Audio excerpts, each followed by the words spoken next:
Ça fait déjà presque 3 mois que le jeune Congolais, l'enfant congolais, n'a plus accès à ces établissements éducatifs sur base de la pandémie de coronavirus. Mais quel est le sort de l'éducation congolaise après ces temps? Nous allons faire une petite analyse ensemble avec vous dans cette vidéo.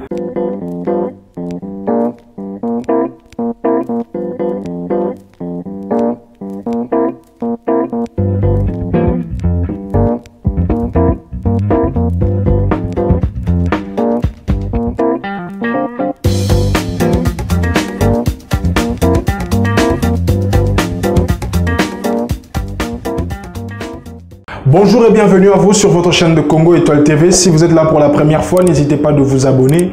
Cliquez sur la cloche de notification. Je suis Roland Mimingoy, acteur social. Et bien mon travail, c'est seulement de parler, de poser des actes, de faire des actions réelles pour l'amélioration de la société congolaise. Et ça fait presque 3 mois que je suis en train de suivre l'évolution éducative du jeune Congolais, du système éducatif congolais, de l'appareil éducatif congolais.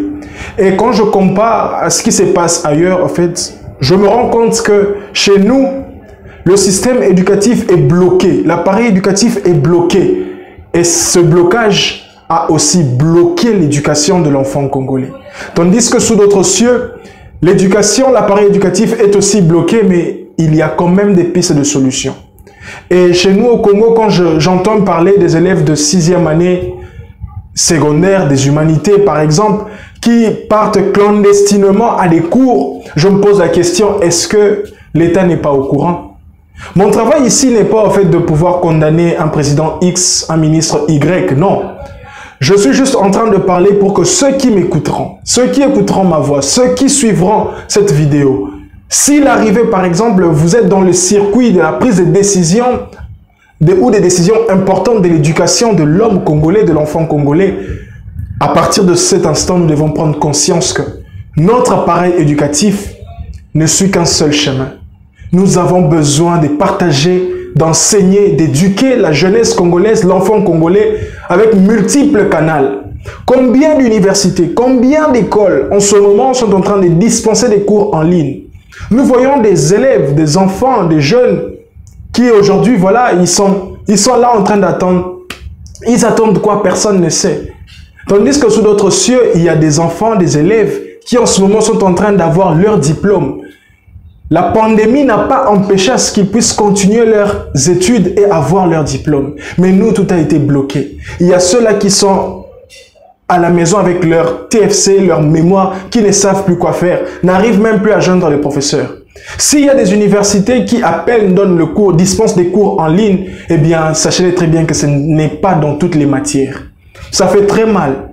Et c'est une chose que nous ne devons pas prendre ça du mauvais côté, mais plutôt nous devons réfléchir pour que prochainement, si ce genre de choses arrivaient, comment est-ce que nous devons solutionner?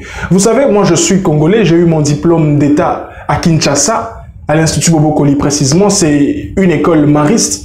J'ai fait mes études universitaires jusqu'au niveau de graduat, avoir mon diplôme de graduat dans une école catholique.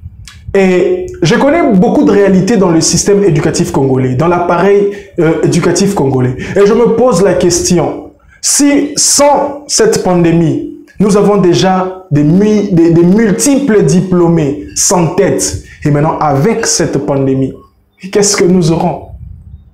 Comment sera calculé les points, les pourcentages? Quel type d'hommes sortiront avec des diplômes dans les marchés professionnels congolais? C'est une question que tout le monde doit répondre. Je ne suis pas là pour donner mon avis, je suis là juste pour poser la question sur la table et ensemble réfléchir avec vous. Quel est le sort de l'éducation congolaise après cette crise, après cette pandémie? L'appareil éducatif congolais, comment est-ce qu'il est géré? Par qui est-ce qu'il est géré? Quelles sont les stratégies, les politiques mises en place? En cas d'une situation inattendue, un imprévu comme celui que nous avons aujourd'hui, comment est-ce que les enfants poursuivent les cours? J'ai vu quelques vidéos où on dispensait des cours à la télévision, mais ça fait mal. Je félicite ces quelques professeurs qui s'efforcent de donner cours en ligne, qui s'efforcent de dispenser même clandestinement les cours à leurs élèves.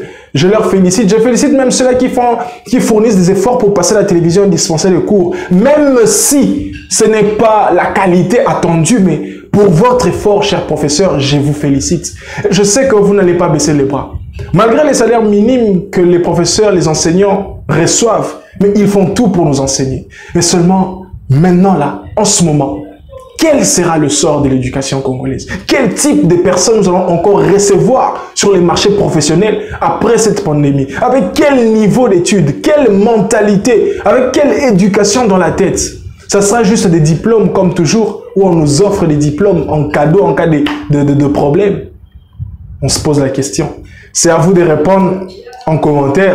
Et si cette vidéo vous a plu, mettez un pouce bleu, partagez massivement. On se retrouve le samedi. Et n'oubliez pas, nous avons un grand projet. Essayez un peu de lire tout ce que nous écrivons et de partager tout ce que nous publions. Abonnez-vous à Congo Étoile TV. Ciao!